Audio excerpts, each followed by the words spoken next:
is dumping trash on your backyard, i-entertain mo ba? Siyempre, kukunin mo yun at itatapo mo na, diba? So, just imagine it, pag may negative person, toxic person, nagtatapo ng basura sa'yo. So, it is our responsibility to take it out and throw it away because we don't need that in our life. Yes! My name is MaexMae. Ako naman si Mayville. We're sisters and we are passionate about talking on ways on how we can improve our lives. If you're also passionate about that, please click like and also subscribe to our channel.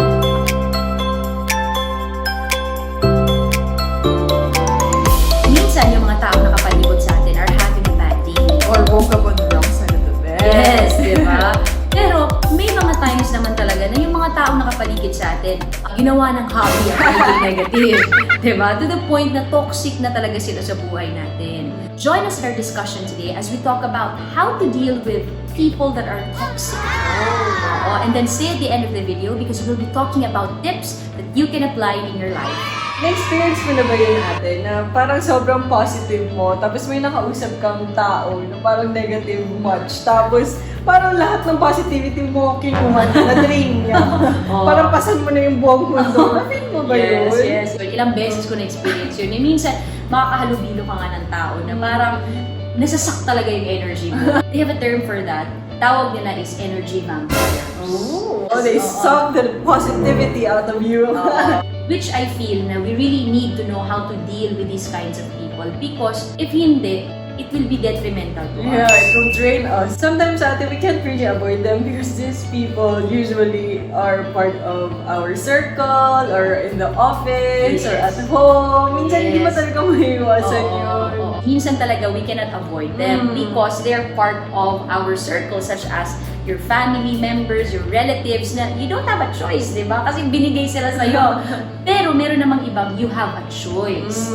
So there are two kinds of negative people. Those that you can choose and those you cannot choose. Oo. So with these two kinds of negative people, how do we deal with them? When Ate and I look back on how we dealt with negative people, we came up with 7 tips. So let's begin.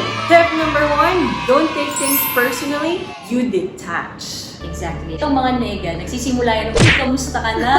Diba? Tapos ibubuhos na sa'yo lahat ng toxicity, diba? Tapos naging comfy na siya sa'yo, diba? Kasi syempre makikinig ka, the listener ka, ikaw yung listener. Tapos the next day, ibang problema na naman. Sunod-sunod na yung ikikwento sa'yo, diba? Yeah, but these toxic people, not necessarily their problems. Like mga konting bagay around them, parang big deal sa kanila, parang negative sa kanila, which is so draining if everything naririnig. Yes. Lahat na lang ikukwento. Kahit problema ng mundo, papasanin nila, di ba? Pag naririnig mo yan, hindi mo talaga maiiwasan na minsan, ma-absorb mo talaga yung, ma-apektuhan ka talaga sa sinasabi niya. So, you should really learn to detach yourself. Build a wall na, listen, magkikinig lang ako sa kanya. Tapos ganun, listen, tapos labas Yes, na. yes. For me naman, how I detach this, I just let the person talk. Internally, nagsiself-talk na ako. This is not about me. Kukwento lang siya. Yeah. More of self-talk talaga kasi you really have to protect yourself. There are those that you can detach easily kasi maybe nakilala mo lang first time or kasama mo sa work, di ba? At the end of the day, pwede mo namang hindi na makita ulit yan, di ba? So, you might change paths, change career, change office, na hindi mo na siya makita. But there are times na family member naman or relatives. And we hear this a lot from, our friends who talk about these issues. Na even the family member talaga, yun yung magsasabi, you are like this or like this or like this. Super negative talaga, di ba? And minsan, pagkakausapin mo, ikaw pa magiging kontrabida, di ba? So more of self-talk talaga yung gagawin natin na that's her problem, that's his problem. I know myself and alam ko na I am better than what this person is talking about. You should not internalize what they're saying. Tip number 2, acknowledge and empathize. Because sometimes people just really need validation, right? Do you hear me? Or they just really want to vent out, diba? So when you let them feel that, okay, yeah, I hear you and yeah, I understand why you're feeling that way, right? So you just really help them process what they're feeling. Yeah, and then most of them don't know that they're being negative. One thing you have to avoid also is telling them, huwag ka maging nega masyado, Day, or uncle, huwag ka masyadong maging nega kasi matitrigger ka na. May switch button dyan. Day, magagalit yan, Day! Diba? So you're giving them the reason to justify. And I tell you, hindi sila mauubusan ng reason, diba? So just acknowledge and empathize. empathize. I understand and I hear. As an example, sa trabaho, mga coworkers na magrereklamo, si ganito, ganyan, tamad, si ganito, ganyan, walang ginagawa. Deja vu! Oo, diba? So, ginagawa ko lang is, talaga na-notice mo naman siya. Or pag sinasabi, pagod na ako talaga sa trabaho, nakita ko nga na medyo pagod ka na nga, baka gusto mo magpahinga muna. Or break ka muna. Huwag mong patulan na, talaga ba? Kasi parang, talaga ay maginawa mo? Bakit? Oh my God! magkukwento na yan! Patay tayo dyan. So, acknowledge and empathize. Knowledge mo lang. Yes, kung nagreklamo, acknowledge that complaint na. Talaga? Ano sinabi? Talaga? Tapos, An ending yan tayo. Hindi na kayo makakapagtrabaho yan. Kasi magkukwento na yun. Pag gusto mo ng drama sa life mo, maging petty ka minsan, Right, toxic. So yun, acknowledge mo lang talaga. Oo, na acknowledge parang, mo lang. pagod siya sa trabaho, pansin ko nga, pagod ka na. So, Pagod ka? Ano ginawa mo? sabihin mo lang, pahinga ka, break muna, masyadong masipag. O, diba, ganunin mo na lang. So, be as light as possible.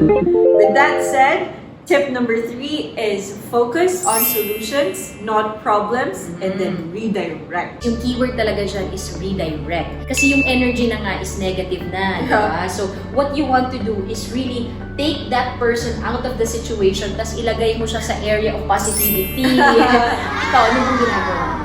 Minsan kasi sa work, nagre-report yung mga team members ko na ganito si ganyan. Sometimes yung mga report nila may gossip na. So humahaba na siya. Dahil yung kwento namin na parang isang 1-hour session na reklamo plus yung chika pa. When things like that happen, I tell them solutions na lang. Kasi minsan if you offer solutions, it makes them positive naman. Sometimes naman I notice that certain topics trigger negativity. Yeah. Oo, be it about work, yun, natitrigger siya. Or you talk about politics, talagang magiging nega, sobra. Especially if I know the person at alam ko kung ano yung nakaka-trigger, then I try to change the topic. And then hobby niya is, for example, yung sports. So, have you seen the latest basketball game? Yung gano'n. Example naman, kung mahilig talaga sa music, kung kamusta, anong bagong kanta ni ano ngayon, di ba? And then makikita mo, mag-shift talaga yung energy niya.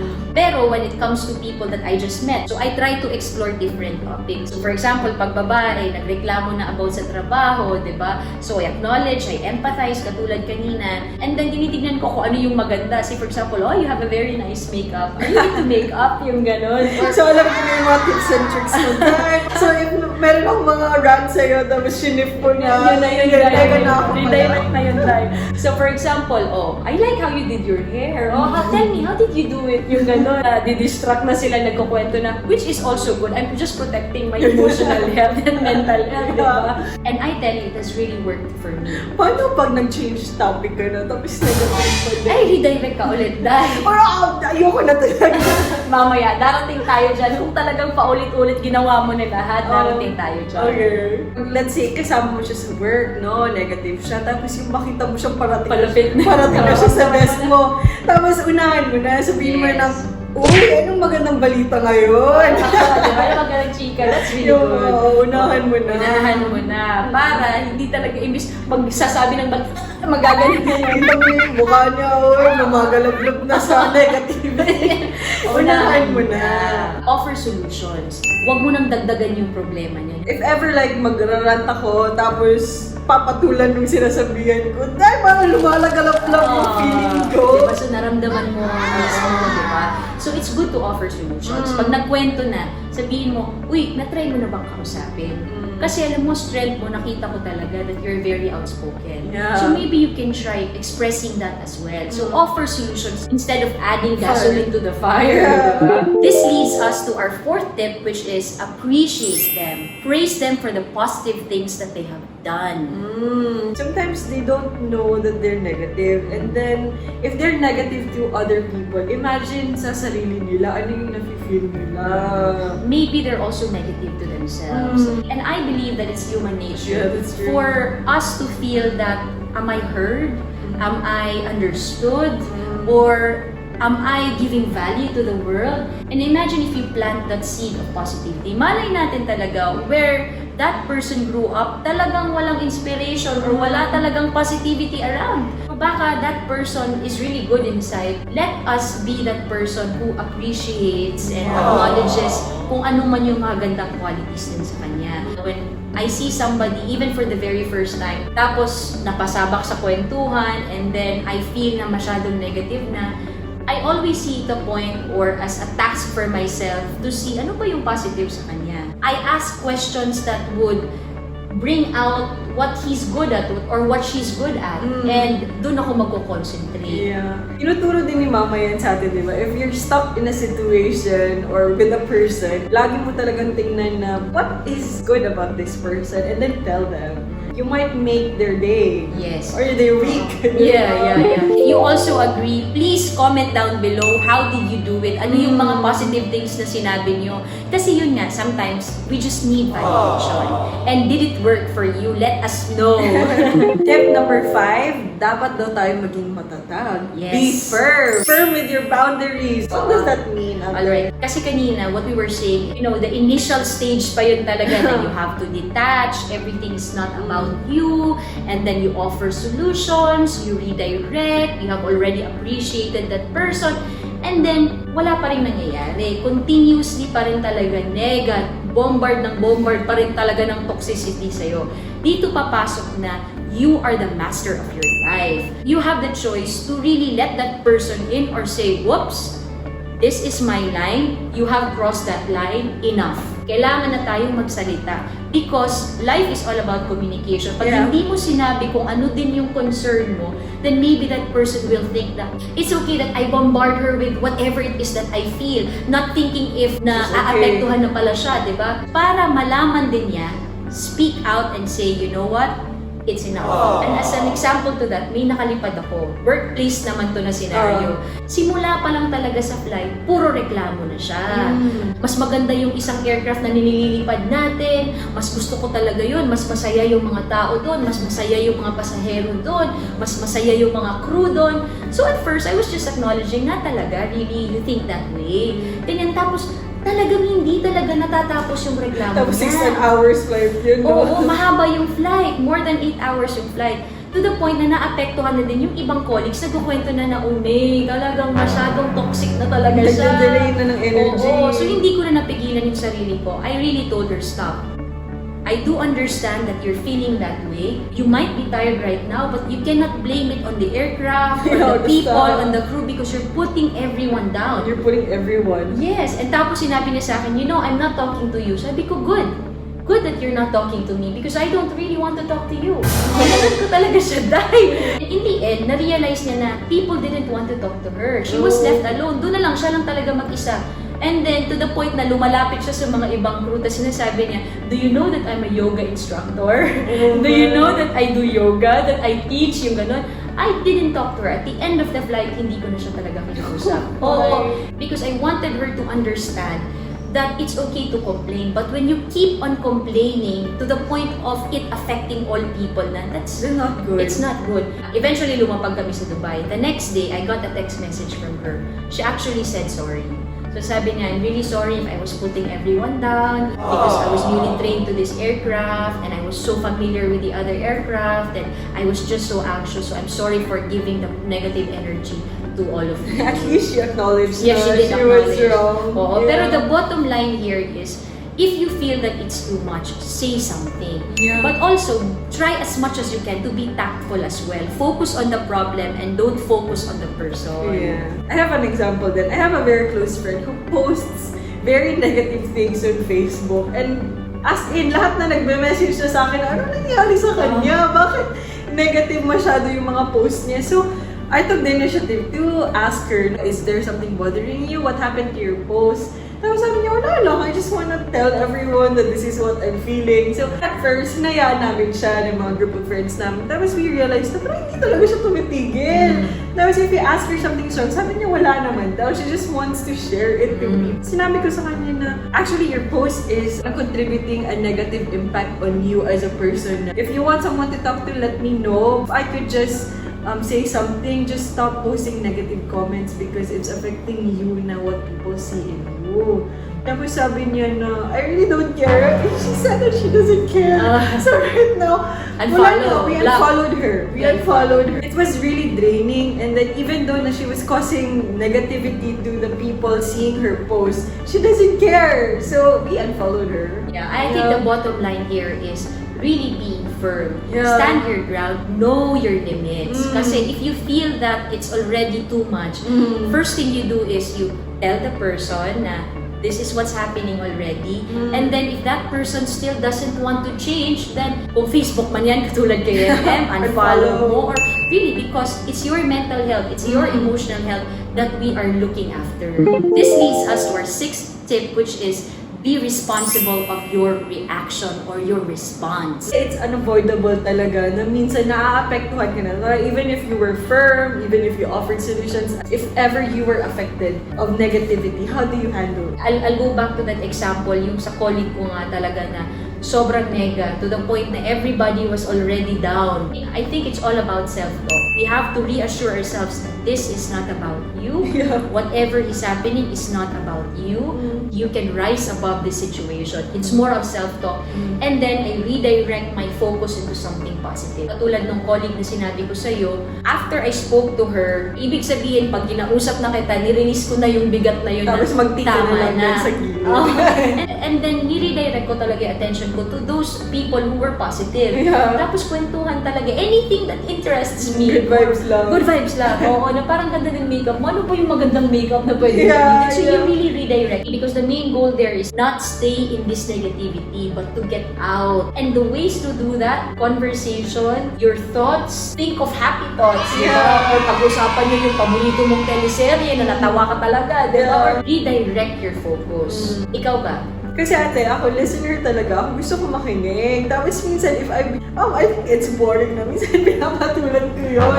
But, pinapatulan ko yung mga ganong usapan. But usually kasi, ako na listener, hindi ko siya ina-absorb. I'm so happy because... Kung skill mo yung hindi uma-absorb. Yeah, minsan because positivity is a skill or handling negative people is a skill. So, pinapalabas ko lang siya. Sometimes kasi, if she's a really negative person, tapos kausap mo siya all the time, let's say sa work, minsan naapektuhan ka talaga and you bring it at home. So, minsan at night, para maging good vibes na lang, minsan nanonood na lang ako ng friends, read some books na nakaka-inspire sa'yo. You just need to redirect yourself na lang. Yung sabi mo nga, help yourself. Because dealing with negative people, it's a skill. Dapat training yan. It requires a lot of training or experience. Kayo, how do you deal with your response? How do you manage it and how do you process it? Let us know as well. Comment down below. What we really want to avoid is for that negative emotion to linger in our hearts. Ako, ayoko talaga yun. Nakakarga ako ng energy na binigay lang sa akin, hindi ko papasalin yun, di ba? Kasi mapapasa mo yun. For example, you have a relative na nagkukwento talaga na si ganito tamad, si ganito walang ginagawa, si ganito walang initiative, yung ganon. So how I would process is that, si ganito tamad din. So hindi pala talaga maganda kung tamad talaga. So dapat masipag talaga. Wala siyang initiative. So dapat pala yung tao may initiative talaga. So you twist it. You turn it to lessons. You turn it to lessons para ma-apply mo sa buhay mo. So kung ano yung mga kinuwento niyo, what can I learn from that? And I take it. If you agree, let me know. Comment down below kung nagawa niyo na rin. Ito, number 7. Ito na talaga. Ano siya nadadala? Or gusto mo talagang i-cut your relationship. So tip number 7 is reduce contact or limit your time with them. Yes, this is the last resort. The person is too much already. Too toxic na talaga. Be brave to walk away. Yes, because again, yung sinasabi nga niya, the life is too short to surround your life with negativity. Be with the people who are happy, who will give you that positive energy. If negative energy is contagious, so is positive energy too. So, be with those people who are positive. Pero may times din naman talaga na hindi natin maiiwasan. Halimbawa, relatives or kapatid. Hindi ako negative I'm spreading good vibes every day. Yes. As much as you can, reduce. Limit your contact. Avoid conversations that would trigger it, For me naman, as to the people that I can choose who I will be surrounded with, number 1 talaga na criteria, that person has to have an optimistic disposition in life. Kasi, it speaks a lot about you. If you are surrounded with people who are too negative and you don't do anything about it, It's given already that you are who you are with. Yes, So true. you have a choice. So kung ikaw, surrounded with people who are negative, be firm, be brave, walk away, find people who will inspire you and lift you up, di ba? Sometimes, ate, it's easier said than done. So, it takes courage to walk away. Yes, kaya Beshi, hindi ka nag-iisa. There will be negative people around, but I tell you, kaya natin to. Kung nakaya ko nga kausapin yung colleague ko noon, I believe you can do that too. Kasi we have to protect, sinasabi natin, our emotional health, our mental well-being, dapat protektahan natin to. So, overall, ate, hindi natin maiiwasan na may negative people. So, we deal with it by Remember that yung negativity is an external source. External source that could potentially affect you or could be affecting you already. Again, it's an external source, so you can control it yourself. Be it somebody who is close to you, be it somebody you work with, or somebody you just met, and the control is on you. Again, detach. Don't take anything personally. It's not about you. It's about that person. Try to talk about positive things. Appreciate that person. See the good in that person. Pero if you think na hindi mo na talaga makokontrol, be firm, speak out, and the only thing para malaman ng person na it's affecting you or it could potentially affect you is by you speaking out. But in a tactful manner, ayusin natin kung paano din natin sabihin sa kanya. And worst comes to worst, kung wala na talagang nangyayari, limit that contact. If not, avoid that person. If you have the choice, avoid that person. I really like this conversation, ate. Kasi nangyayari siya talaga real time sa Yes. buhay natin, Yes. di ba? So, if you have any experience about negative people, let us know in the comment section how you handle them. Kung meron kayong mga in-unblock dyan, hindi na kinausap, let us know why. We also want to know. Or kung meron din kayong mga confrontation, how did you manage it? How did you deal with it? Let us know. Comment kayo. We hope you found this content meaningful. We will be uploading more videos about lessons in life and how do we become more smart in life. So if you like contents like this, please click like, hit subscribe, and also hit that notification bell. We'll see you again.